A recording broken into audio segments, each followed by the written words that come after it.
₹30 करोड़।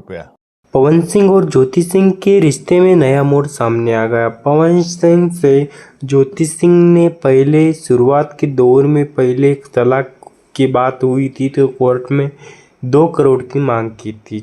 फिर चलते चलते बाद में थोड़ा समय जाने के बाद 4 करोड़ की मांग की और बाद में 8 करोड़ की मांग की और अब 30 करोड़ की मांग कर रही है। तो दिन जाते जाते पवन सिंह से ज्योति सिंह का जो पैसे का मामला है वो पैसे बढ़ते ही जा रहे हैं। जैसे जैसे दिन जा रहे हैं वैसे वैसे पैसे मांगने का दौर जारी रहा। तो पावर स्टार पवन सिंह से इतने पैसे मांग रही है 30 करोड़ रुपए।